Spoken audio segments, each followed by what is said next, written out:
85% of people prefer text over email and phone calls because they want to engage in a conversation. All text messaging is not equal. Customers respond to people, not bots. Be more like people and start having conversations that end in conversions. Use Scipio.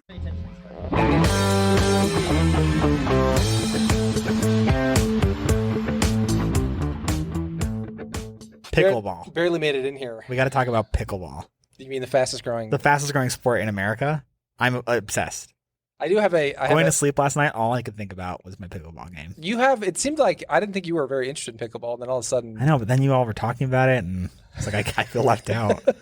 Do you pickleball? I played pickleball when I was a kid at the swim club. Really? And I feel like it's been dormant, and now all of a sudden I know 6 people that have taken up pickleball, including my mother, who plays it religiously 7 days a week. It is. And she will put off seeing her grandchildren to get in her pickleball game. My buddy, he works at a Big Five, and I was like, hey, my friends are looking for a racket. He's like, we're so... You and everybody else. We're back ordered on rackets for... I was like, on pickleball rackets? Yeah.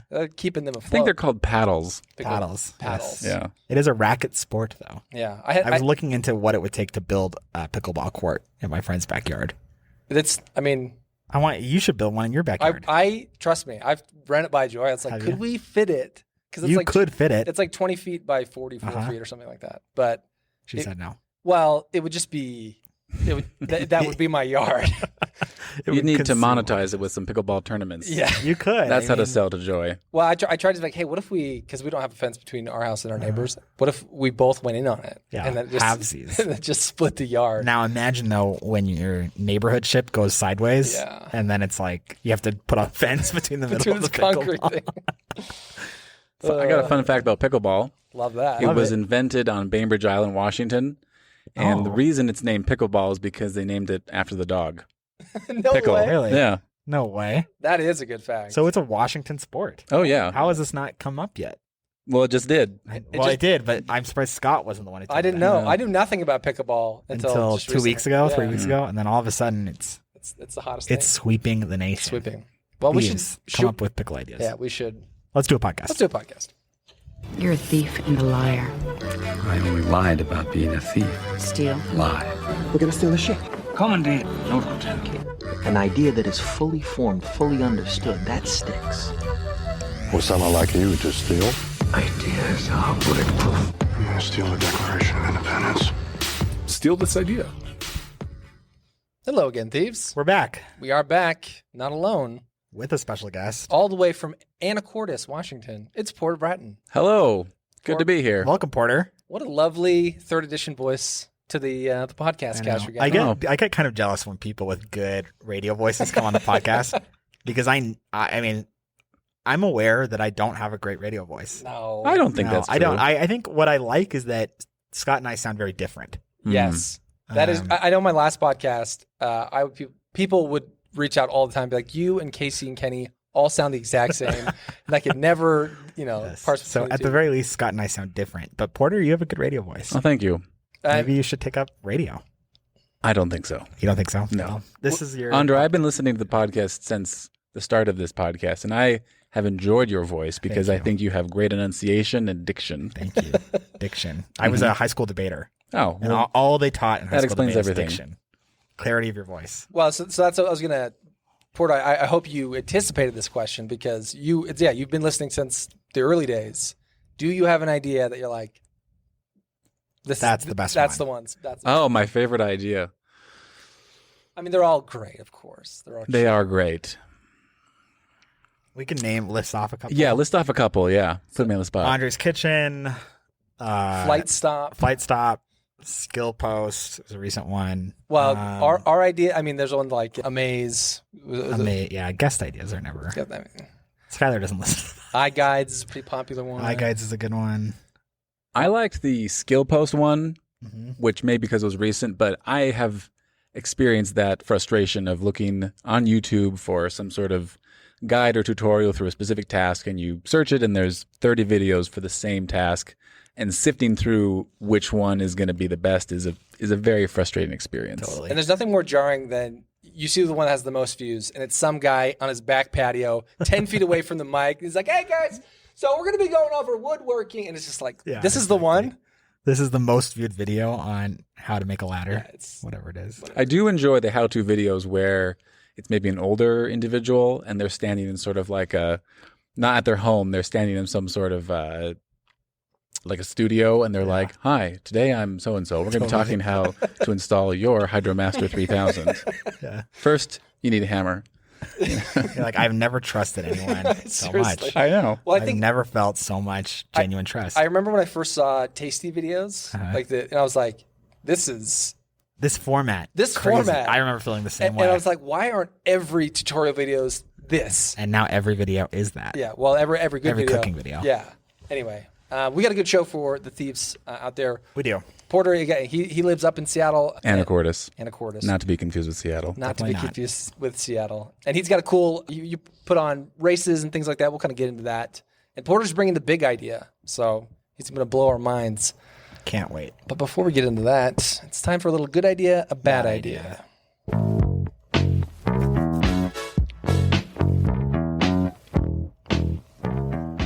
You want to go first or me? Are you ready? Up to you. Well, let's do you first because you have a special connection with our guest. So the topic. I happen to know that Porter Bratton here is Loves boats. a bit of a nautical aficionado. I am. Studied it in college. I have a double major in naval architecture and marine engineering from Webb Institute. So knows every part of a boat. I wouldn't go that far. I haven't practiced it for years. So I saw this ad, and I it's kind of in my backlog. And then when I knew Porter was coming on, I was like, "Oh, we got to talk about this." So the website is ArcUp, ARKUP. Now this is not an impulse buy. I don't think that Andre will be able It's to. loading. I will say the Google search result says avant-garde life on water. Yes, that's the one. Loaded. So ArcUp is a next generation floating house. Oh, check that out. Now, what struck me about this, so I got this ad on Instagram. Does not look very seaworthy. Just $5.5 million. Yeah, so it's $5.5 million. If you can imagine looking at the side of a really modern house and just cutting that modern house out and putting it on the water. Like it looks very much like a house, like a resort or something like that. It does not look like a water boat at all. It does look like it has a pretty standard barge hull.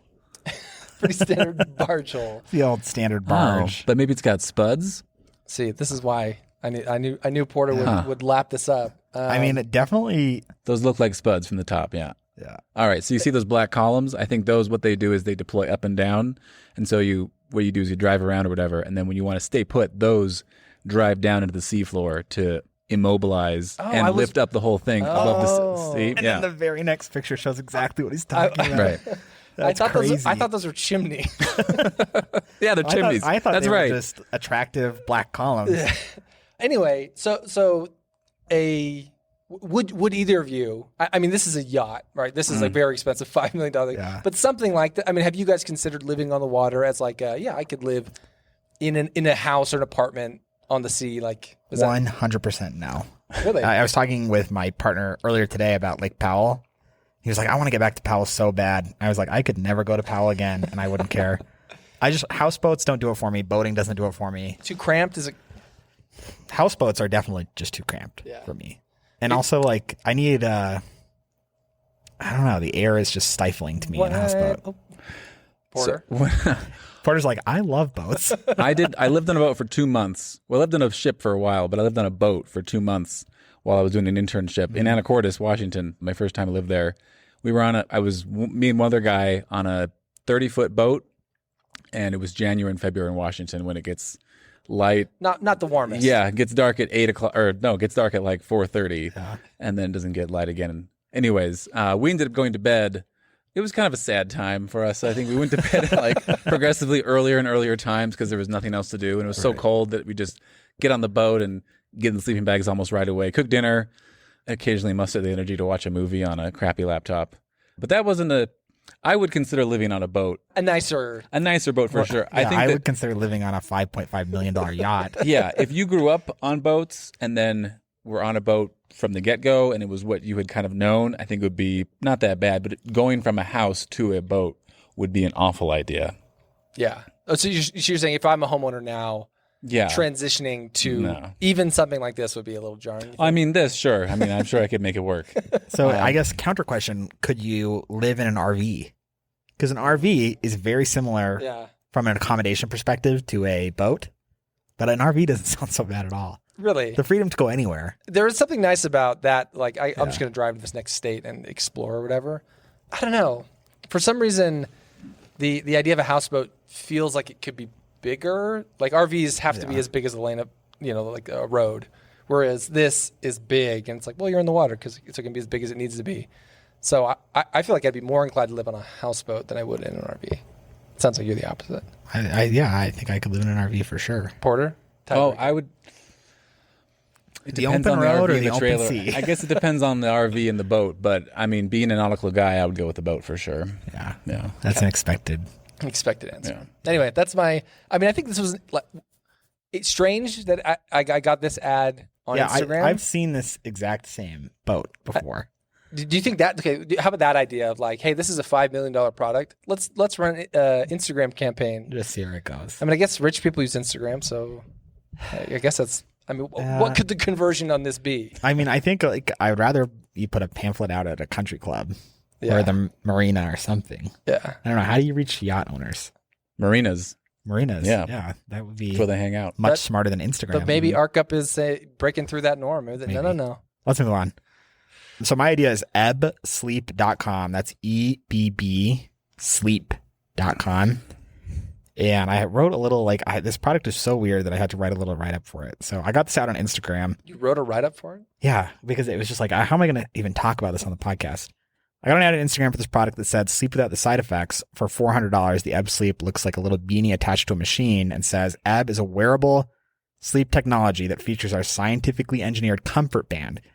The headband with its fluid-filled cushion softly wraps around your head and works with your body to help you naturally fall asleep and find more restorative sleep. And it is what it sounds like. It's a little beanie that you kind of stick on your head. So it's like is it like a night mask? I don't think it goes over your eyes. Okay, so you wear it on your head, like your forehead? Yeah, it goes like on your forehead. Yep, exactly. And then it looks like it plugs into what I would describe as like a battery pack, like the size of like a car battery. Yeah. Kind of like what's that machine people have? A sleep apnea machine? Yeah, exactly. Like kind of that same size profile. And so I put this thing on my head that has liquid in it and it stays cool or vibrates. And it fills with fluid. And by doing that, it allows your executive brain to rest. Protects physical health, supports emotional well-being, improves your quality of life, and ensures safety. Ensures safety is a very broad claim. Oh, it says sleep deprivation can be as bad or worse than driving drunk. Solid sleep increases reaction time and decreases human error. Yeah, so if there was an anti-wedgie guarantee, I think I'd go for it. I mean, this I think goes into the category of one of the weirdest sleep improvement products we've seen. Well, at first, so when you first said this, because what was the price point on this? You said $400. $400, yeah. I got excited because I was like, oh, that's like there's a range of like sleep products where if it is expensive, you're like, oh, hold on, interesting. Yeah, I might be into this, but as I go through this, I'm like, I'm just really not understanding. How can this be worth? Does it do anything other than just provide cool liquid to your forehead? That's all, as far as I can That's tell. it. It just seems so strange to me that. I mean, it sounds nice. It does sound nice. Like, how is that any different than just putting something in the refrigerator? Those corn sacks you put in the microwave. Like that, but something that just that stays cool, or sleeping on a chillo. Yeah, but this is going to constantly pump chilled liquid through the band. Wouldn't that just make your head cold though? Well, Scott, Andre, the person who purchased this and knows everything about it. I did not buy it. I think this is so weird. Only a continuous supply of cool liquid can put the executive mind to rest. In any case, Ebb Sleep, I'm going to go with, here's the thing that we say every time we get these weird products, is if you've tried everything else. Yeah. You've tried melatonin, you've tried the Chillo, you've tried Ambien, like whatever it might be. This does have a 60-night guarantee. Yeah, but that... I'm just saying. I don't know. That if this was like hey, you got to buy it and it's yours and you have a week, I'd be like, hard pass. Totally. 60 nights, it's like, all right. I mean, all right, I'll try anything for 60 nights. I will, seriously. I'll send Ebb a letter and be like, hey, we started the podcast and we kind of wanted to dump on it but we're not totally sure if we can yet. If you send us one, we will give it fair, like legitimate praise or criticism, but like, I don't know. It's a lot of money for unproven science. That's what I always say. I do love it when websites, they just have one tab called science. the science of it all. Let me tell you. Yeah. Decades of research. Porter, would you ever invest in something like this? I don't sleep great. So if there was something, I've not taken any time to research sleep aids aside from like melatonin and kind of the more run-of-the-mill stuff. If my sleep gets much worse than it is right now, I think I would start researching options. Some options, yeah. I think here's something I've recently changed about my sleep. I recently started sleeping with a sleep mask. No, upside down. Yeah. And by upside down, I mean just like hanging now my feet is where my head, or my head is where my feet used to be, and that's upside down. My father-in-law, he sleeps upside down on a inverted plank. And an inverted table thing. Yeah. Are you familiar with this? Yeah. Well, we used to have him at a place I used to work, but why? For his spine or he's a back problems or anything? No, I mean, he is for health. He's a vampire. He's a vampire light. My father-in-law is very much on the fringe pseudoscience realm of anything. Does he listen? He apparently I don't think so. No, good. It's one of those things where homeopathic type stuff, like it's kind of like essential oils where it's like sometimes that stuff is like crazy effective, sometimes it's like this is a load of crap. He operates in that space almost completely. Okay, I don't sleep upside down, but I do sleep with night mask now.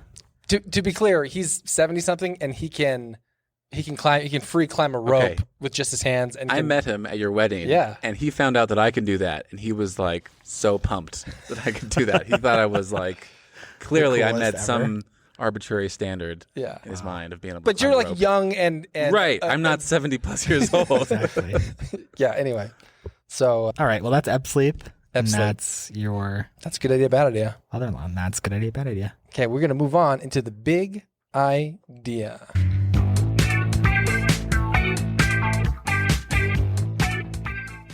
Okay, Porter. Should we get into the Mind Palace? Do we need to... Yeah, definitely. Especially your Mind Palace, Scott, because you've talked about some related stuff. So excellent. I will visit Scott's Mind Palace. There's kids' toys everywhere. Make sure you bring the fob. Yep. All right, so... Like many people, during the current situation, you decided you want to do a garden. So you go out to your backyard or your front yard or wherever you're going to do it, and you realize you have no idea how to do this. When you were a kid, you remember your parents just like put seeds in the ground. It seemed to work, but your memories are fuzzy. So you go to the store and you look at the gardening section, and there are 60 books on gardening with different, very confusing, and you give up. And or even just they have like those racks of seeds. Where there's like 100 seeds. Overwhelming. Yeah. So basically, my big idea is that a lot of people want to have gardens these days. For my New Year's resolution this year was to have a garden, and so I did, and it's been somewhat successful. Cucumbers. I got some tomatoes. Cucumbers failed miserably. We're doing well on leeks and lettuce and carrots. Yeah. The hard part about gardening is that there is a lot of contradicting information. There are people out there that are super into gardening, and they, I feel like, tend to dominate the advice columns out there. Yes. So my idea is for a product. Imagine like a spike that would go into the ground of where you want to put your garden, and the spike has some sensors on, and then on top of the spike there are also sensors. And so what you would do is I don't have a great name for this product. I'm kind of looking to you, Scott, for the name. Scott's good at that. So anyways, what you do is you have an app connected with this device. It's paired. It first asks you where you want to have the garden. So you put it in the ground. It stays there for a day. And then you basically put it at the four corners of where you want to have your garden. And while you're putting it in the ground, it is reading the pH of the soil. Mm-hmm. It is reading the moisture level of the soil. It knows where you are in the U.S., so it already knows, the general climate and the hardiness zone for your garden. It's also reading how much cloud cover there is, and how much sunlight and how much heat there is receiving during the day. So there's sensors kind of at the base of it. Yeah, in the spike and then on the top. Okay. Yeah, there's basically a solar sensor on the top. Yeah. And then the bottom, there's like a moisture and pH. Mm-hmm. And then it also has, probably just through your phone, it just knows where you are in the U.S. And so once it has the data for where you want to have your garden and also data on the soil, it would then prompt you to say what kind of stuff, kind of a general suite of things that you want to plant. Like, do you want more like leafy greens, or do you want more root vegetables or whatnot? And it would suggest to you, all right, here's the things that will do well in your corner of the U.S. or wherever you are in the world.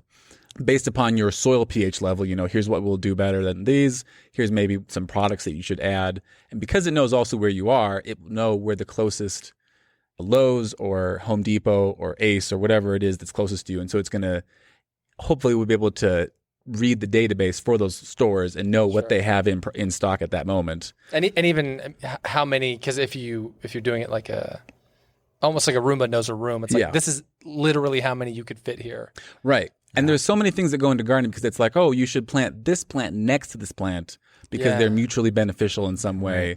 Or this plant will do better in this corner because it gets a little bit less sun, whereas this corner, you want your tomatoes because they like more sun. And then once you plant the garden, you leave the stake in the ground and it will remind you when the soil is getting too dry. It'll say, hey, you need to dry.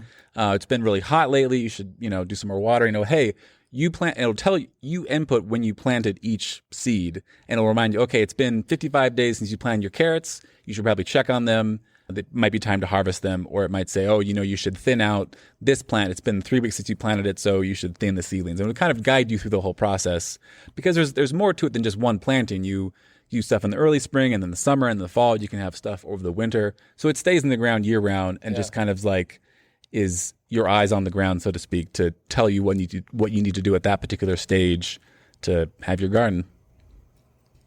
I'm into it. I'm into it. I think if I were gonna, so On Face, obviously the kind of thing that would sell really great at like a Home Depot end cap where they often have like technology and stuff like that. Yeah. At a Best Buy, whatever. I think the technology is probably all there, right? And when we talk about big ideas, I like to think like, okay, what do we have to invent? And realistically, it's like pH sensors already exist. Yep. Moisture sensors already exist. Like, the basic pieces that you would need are already there. Yeah, combining it into a price point. Yeah, it's like a manufacturing problem, and then it's like, okay, now we build an app that does all this work behind the data that you get from like a relatively simple device. I think the one thing I would tweak is I think it should be, the company, in order to become like something bigger than just like a stake, is like you hit add to cart, add carrots, blah, blah, blah, and they just send you the whole thing. Well, that's the one thing I was going to say is the profit margin then where you say, hey, instead of just buying at Home Depot, it's, hey, buy our premium Oh, sure, yeah. X, Y, and Z. Yes. But maybe they say you can get it here as well. It's an alternative, but they are recommending their and they solutions, say we have their the preferred best partner. plants, we have the best whatever. And you get a guarantee with us and this kind of totally. stuff. And I think it's awesome. Well, this is an excellent idea. Yeah. What's interesting about this is, so my wife recently got into landscaping. Yeah, you mentioned this, which is that you just hit like the pH soil acidity problem. For real. And we're focused mainly on trees right now. The garden, we were like, maybe we could do it this summer, but it's probably looking like a next summer type of thing. But it's all the same stuff, right? I didn't know that Utah had acidic soil and not acidic. They have alkaline soil, not acidic soil. So that just disqualifies tons of trees and tons of plants. You just don't even know, right? Yeah. And you go look online, like my wife Joy, she's probably spent 3 weeks straight on all these different forms. Just reading. And just what you said, it's like you have these people who are really opinionated. So even something as simple as planting a tree, right? If you look up how big of a hole you need to dig to plant a tree, you will get like 100 answers. And it's like, okay, like who is and a lot of it just depends. Where do you live? What's your soil like? All these things, right? So I think having a definitive source that they go into it being like, hey, we know where you are and we know the kind of soil and we're able to crowdsource information also. Like this becomes a smarter app over time because people in Utah are all sending their data. It's not just some guy who's like, well, my garden worked really well because of... Yeah, maybe the app prompts you to say like, hey, how did this plant do? And you say, oh yeah, it didn't do very well. And that maybe prompts the company to send you out, a new seed or something like that. And it creates like this consumer confidence of... Absolutely. Like this is like science-based. It's people in my area. Like this is actually validated and not just another online article. Seeds are super cheap. And so the cost, the barrier to entry for a garden is never the seeds. They're like, $3 or $4 for like 100 seeds. Right. And so, it's like the telling you what to do and the research and knowing what seed to put where. That is the stuff that is expensive in terms of time. Yeah. And I think you hit the nail on the head at the beginning of this pitch, which is like the desire for a garden, though, is nigh universal. Right. Like everybody wants it, whether it's your 2 by 6 foot like front garden bed or you have a whole garden plot in your backyard that you're just looking to plant. Everybody has this. If you walk through my neighborhood and you looked in the backyard of every house, I would be willing to bet a large amount of money. 90 to 95% of people have something like a garden box. Some of them doing well, possibly unplanted on a lot of them. Yeah, a lot of them are like, because you hit this wall of like, ugh. And another good example where you could have a lot of success is slow feeding these tips and suggestions. So, for example, we went to Starbucks the other day and got 3 pounds of coffee grounds specifically for our garden, or for the soil. Been there, yeah. Where it's just like, I never would have known that, but she happened to kind of go down this road and somebody's like, oh yeah, you can just ask them. It's free and it's great for the X, Y, and Z. And even that stuff, we looked online, we watched some videos on it and they're like, oh, actually, you got to be careful about this, or, so everything, there's just so much conflicting or so many different opinions. Just having one source of truth. Because the coffee grounds can make your plants grow a little too fast. Well, it's too powerful. Some say jittery. Caffeine could have an impact. Yeah. There's just, lots of there's two sides to every gardening argument. But I think, an app that already knows everything you have in your bed, knows exactly what your soil is like, knows right where you're at, you can provide the most contextual tips, right? So I would call this soil IQ, I think. I like that. And having one device where it's $49.99 or maybe $79.99, where it's like, hey, you plant this in the four corners of your garden and then you stick it right in the middle, here is the link to the app, and this is all the stuff you're going to get, and then within that app, they're selling you. Yeah, they're selling me, just like they have on lots of health apps and stuff like that. Just like every other product in the same genre. Yeah, really. But being able to add, I just planted some carrots. Great, here's some great fertilizers for carrots, or here's some recommended stuff. Even just having a resource like that, really great. With the added context of a powerful electronic. I think having that as like just right now, for example, we have a really weird climate where, like, if you go on these gardening forums, they're like, this is a bad year to plant everything because it's been super windy and the weather's been like super temperamental.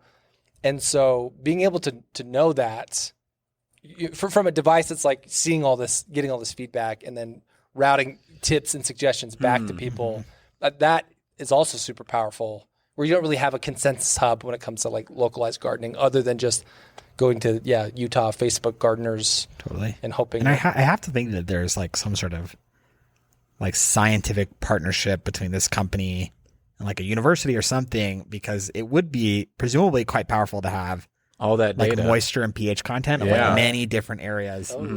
And I think so. Then like there's a mission for good that you add on top of it. That's like, and also, one, we use all of this data to make your suggestions better and to make your garden better.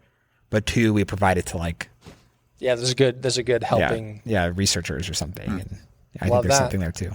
Cool. Glad you guys like it. Good idea. Thanks. Yeah, love that. I think timely. Yeah. As we're entering summer, a lot of people still thinking about gardening. It's too late, I'll tell you that much. Unless you want to do winter crops, So your Brussels sprouts. Before we get into the workshop, this idea. So you live in Anacortes and you put on races. Tell the thieves a little about what you're doing, because COVID hit your business in a unique way, and so you've kind of pivoted a little bit. So kind of walk us through kind of your whole situation. Yeah, so I have a company kind of with two brands really. It's Orca Running and Evergreen Trail Runs, and we put on road running and trail running races respectively between those two brands.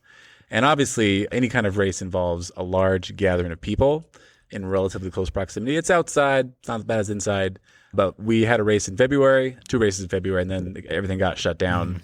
Haven't had a race since then. So that's all of our revenue pretty much, is people signing up for races. So the way that we have handled it is that we have transitioned to something called virtual races. And virtual races have been around for years. They've kind of been looked down upon by many traditional runners because they are a little more, maybe perceived as a little more superficial, since they are essentially, a virtual run, essentially you sign up and in the mail you receive your medal and maybe a shirt and a bib number, primarily a medal. So it kind of lacks that in-person atmosphere and excitement, and seems to be maybe more about the swag, as it's called, or the bling, the medal. But and there's no real way to prove that you did it. Yeah, some virtual runs have a component where you will log your mileage and maybe it'll sync with a popular app, Strava or Fitbit or whatever. Some don't. I'd say the majority don't, because there is a little bit of a technology component that a lot of companies don't have access to. So, but now that, essentially there are almost no races occurring in the United States right now. Most companies that want to stay in business have been obliged to transition to a virtual race of some sort, and that's including us. So we're on our fourth one right now, and they've actually been very successful, surprisingly successful. Like our first one had over 3,000 people sign up from 45 states and 7 countries. I think you pivoting to virtual races, and it sounds like you've had a lot of success, and people have been kind of supportive of that and been like, yeah, you know what? Even though I can't, I can't necessarily go and hang out with my friends, I can go out and run by myself, and I can, participate. Yeah, there's a lot of things combining because people want a reason to still keep running and training and whatnot. People want to support their favorite running business, and also, our virtual races have had this online component. It's primarily just through a Facebook group, but it's been incredibly positive. I think a lot of people are tired of Facebook in general, but Facebook groups are this opportunity to have kind of a much more positive community online. And so people have really enjoyed that, I think, and that's been a big part of why so many people have signed up. Yeah. So for the thieves who are interested in doing a virtual race, or maybe have thought about, are they like 5Ks, 10Ks? Like we've got them all. We've got a race going on right now. It's got everything from 5K to 50K. And then we've got another one going on called the Evergreen Challenge. It's kind of like it's a 6-month challenge. So you do either anywhere from on average, 1.5 miles to 4 miles a day over the course of 6 months. Right. And you get some great stuff in the end. It's a great reason to stay motivated. Cool. Yeah. So we'll put some links in the show notes if you guys want to sign up for that. But yeah, it's super cool. And it is one of those ways, like once you sign up for one of these things, you're like, all right, like I got skin in the game. Yeah. It does get you to get out there. It changes your motivation. Totally. Exactly. So with that being said, workshop this idea. What's the pain point? Is the pain point other than just like? Well, the pain point is that everybody's doing virtual races now. Everybody and their mother and their grandma and their aunt and their sister are doing virtual races. And because previously you had a race and it was just kind of a geographically limited area, and now it's like you can have anybody in the country or the world sign up for your virtual race. And so everybody's competing with each other in this way that didn't happen before. And because I think they're going to be around indefinitely in some form or another, there is this, in the past, you could just kind of have a good looking medal and maybe a clever name, and that was all you needed. Mm-hmm. And now it's like, you really need to stand apart from the rest in order to be successful. And so this is the kind of the idea I want to workshop is like, all right, like we've taken essentially 2 steps away from the traditional virtual race. One is this 6-month long challenge where you're running or walking every day for 6 months just to kind of like get those daily miles in. The other one we're doing right now is a summer camp run where you can earn badges for doing extra challenges and whatnot, and people have really been, not surprisingly, into that. So those are kind of 2 different directions a virtual run can take. But my question is, what else can we do with a virtual run or a virtual run experience or a challenge to make it better, to make it more interesting and more motivating? Are you against? So your original remark is like virtual runs have traditionally been looked down upon as essentially like a swag grab. Yeah. So are you against like swag as a differentiator? No, we have great swag. Yeah, and I just wonder like if there are ideas for different, unique, like memorabilia type items. So yeah, I definitely. But also, I think you're right, which is like if you're seeing so much success just in like unique experiences, there's something there too. Yeah. So there's two ideas that come to my head immediately, and you guys can shoot these down if you think they're dumb.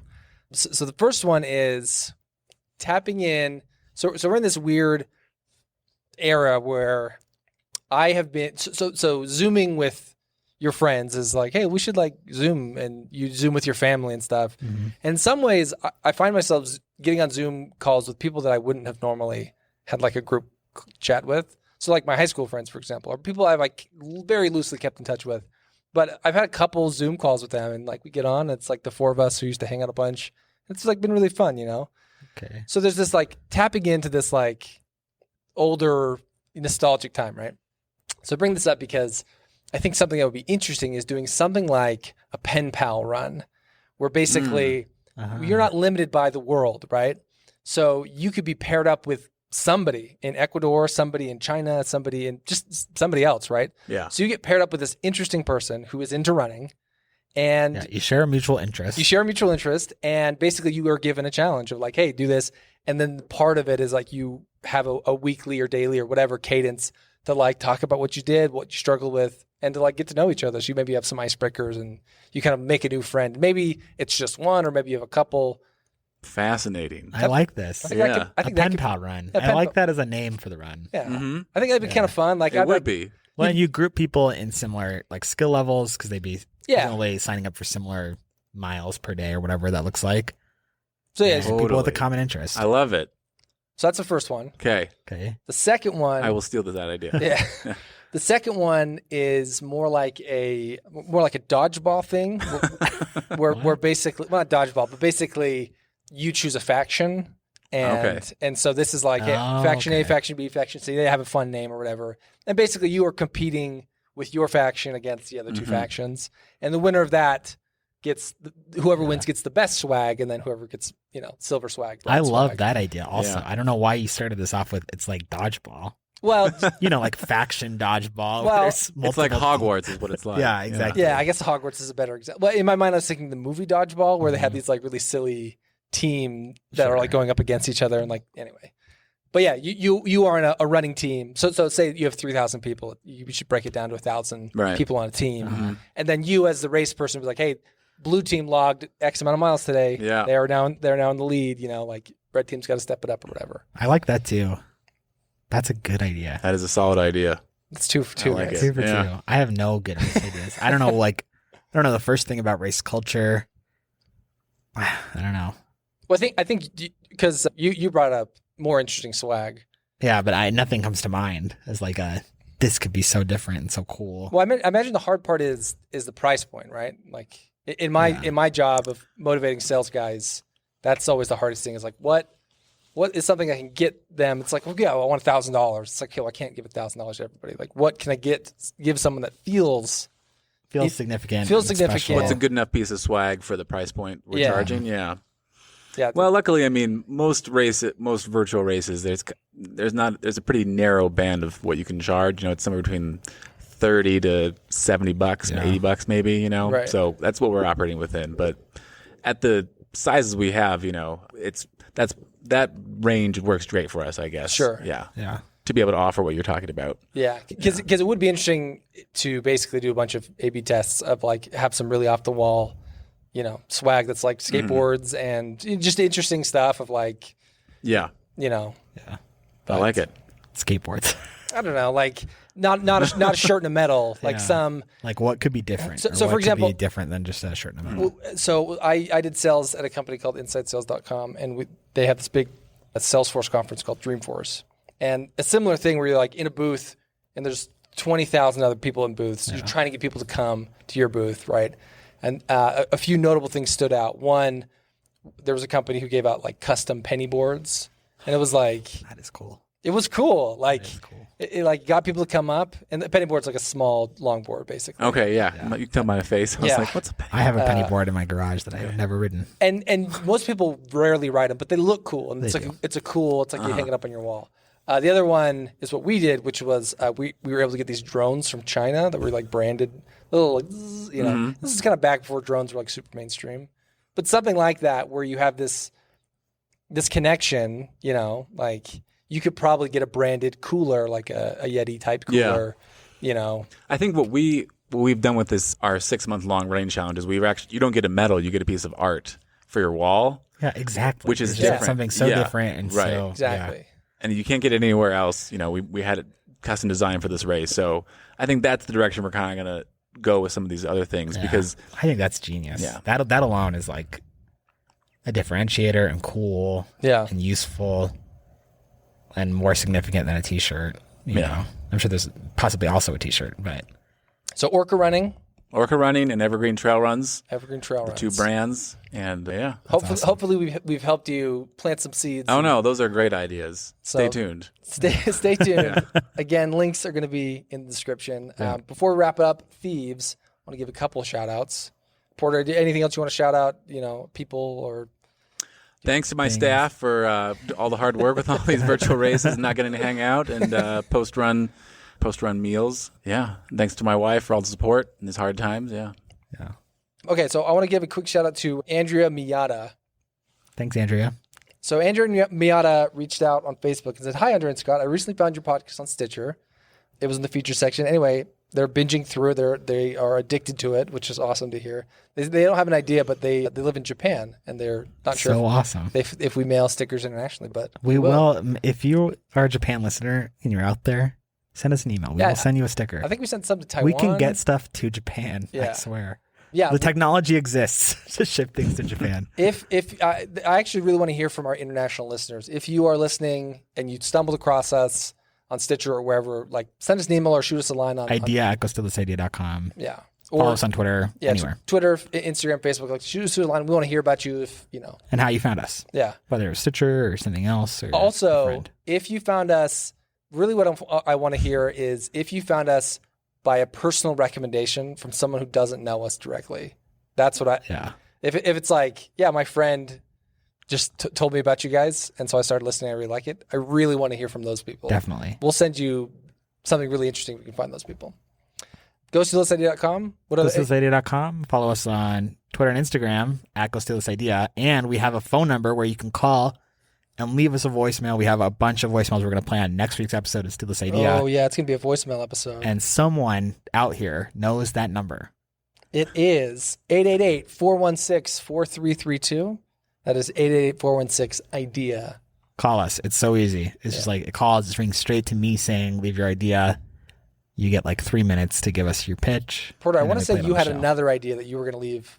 We left a voicemail. Oh, you did? Yeah. You did? Oh, I haven't checked the... I haven't listened to voicemails lately. Okay, well, next week's episode. It's a fun idea. Yeah, so if you loved Porter on this week's episode, listen next week and you'll hear his voicemail. Well, this wasn't just me. This was me and two other people. We collaborated. Yeah. Love Excellent. It. Yeah. Porter and his naval collaborators. Just kidding. I don't know if they have anything to do with shipbuilding. This is my wife and brother-in-law. Well, Porter's been awesome having you. We appreciate it. Thanks. It was a really great episode. You brought a killer idea. We had a lot of fun. Shout out to Diego. Shout out to all our the people. Producer. Yeah, all the people who help us with the podcast. Subscribe, share. We love you guys. We appreciate you, and we will catch you in the next one. Bye. Bye.